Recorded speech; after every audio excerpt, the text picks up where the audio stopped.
So you're considering attending an Ivy League school and you're wondering what is the easiest Ivy League school to get into? You've come to the right spot. In this video, I'm going to go through the Ivy League schools, give you some admission stats, let you know which Ivy League school is the easiest to get into, and give you some techniques for improving your chances of admission.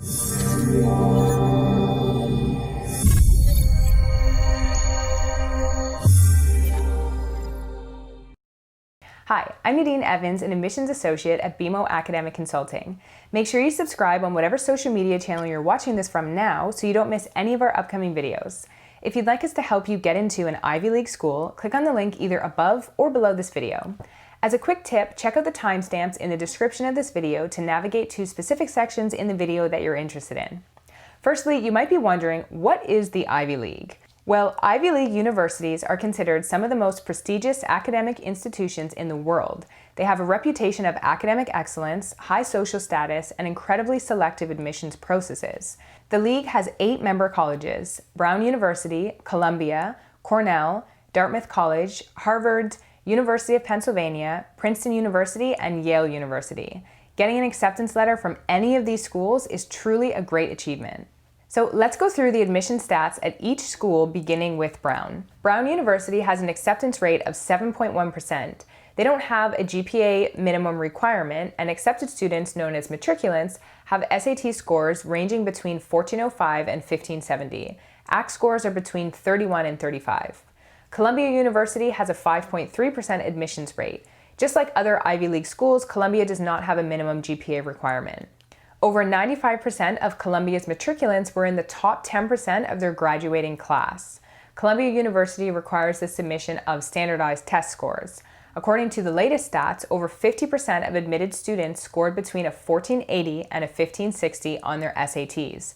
ACT scores range between 33 and 35. Cornell University. Out of all the Ivy League schools, Cornell has the highest admissions rate, 10.85%. For reference, you should be aware that 83.4% of Cornell's matriculants were in the top 10% of their graduating class, and 95% of Cornell matriculants were in the top 25% of their graduating class. SAT scores range between a 1420 to a 1540. More than half of Cornell's admitted students have a 1500 SAT score. ACT scores range between a 32 to a 35, and half of Cornell's matriculants have an ACT score of 34. Dartmouth College has a 7.9% acceptance rate. While Dartmouth doesn't have a GPA cutoff for matriculating students, the average undergraduate GPA of current Dartmouth students is 3.52. As a reference, most admitted students have a GPA of 3.7 or higher. The average SAT score of Dartmouth matriculants is 1486. The average ACT score of Dartmouth matriculants is a 33. Now on to Harvard University. So they admit only 4.6% of their applicants. The average GPA at Harvard is a 3.67, with an A- being the most common grade. Admitted students represent a range of scores from 600 to 800 on each SAT section. The 75th percentile scores are around a 1570. Typical ACT scores range between 33 and 35. University of Pennsylvania, known as UPenn, has an admission rate of 7.7%.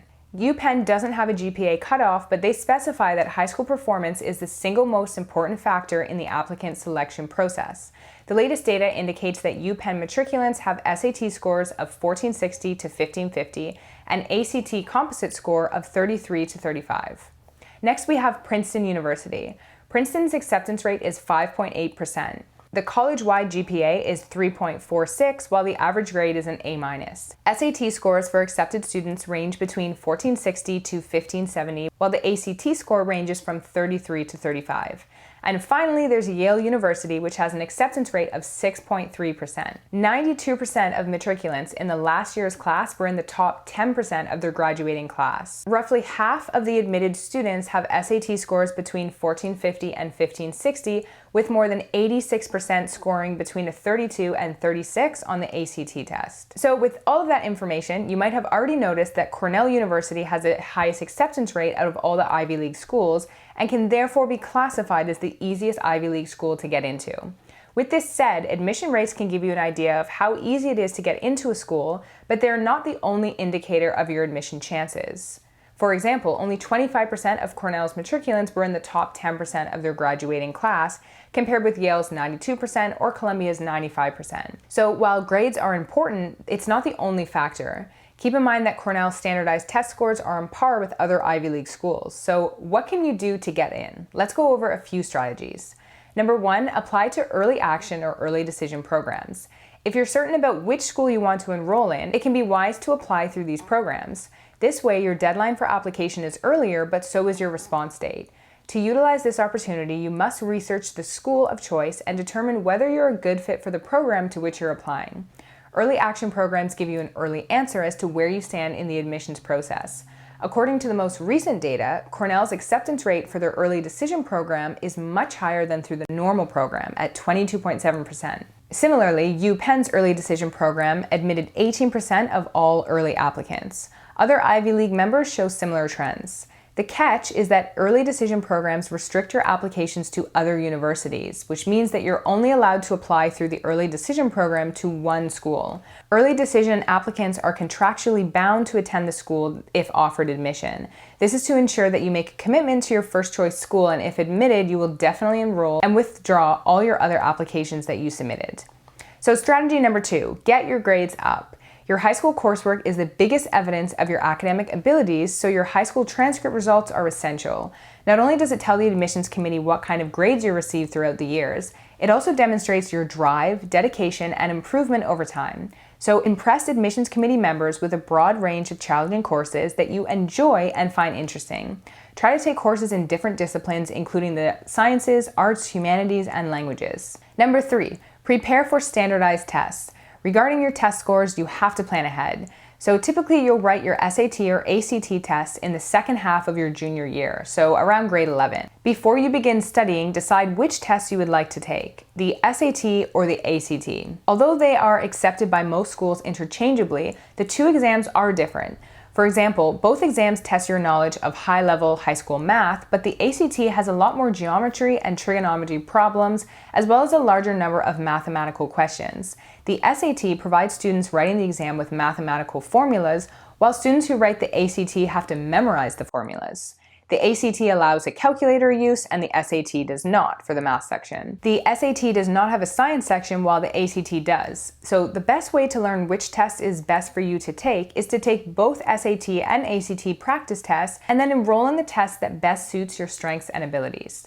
Number 4, impress with your extracurriculars. Without exception, all Ivy League schools emphasize the importance of extracurricular activities, interests, and hobbies in their admission process. While grades and scores are really the yardstick by which you will be initially measured, your extracurriculars will bring your application to life. So what you do outside of high school walls can help admissions committees understand what kind of person you are. Your interests and talents must answer this one important question. Why would an Ivy League school want you to be a part of its student and campus life? Number 5, write a strong college admission essay. So the admission essay is often a weak link in a student's application. Because essay topics are often open to interpretation, many students tend to focus on the same topics, so a challenging test, a sport victory, a memorable trip to our nation's capital, etc. Imagine reading hundreds of essays that speak to the same experiences. Rather than playing it safe, take your chance to be unique and unforgettable. Your essay is your chance to be personable and real. And Ivy League admissions websites tell their applicants to write honestly and with heart, so take this advice. And finally, number 6, your letters of recommendation need to be strong. So member schools typically ask for recommendation letters from 2 of your teachers. Some schools will accept a letter from your school's counselor as an addition, but it can't replace a teacher's reference normally. The best letters come from teachers who know you well and in whose class you succeeded. You don't need to present a letter from a teacher in your area of academic interest. Most importantly, your writers must be able to speak to your accomplishments and virtues from first-hand experience. The letter should be written by instructors in your junior and senior years, as these are the most recent and the most difficult years academically.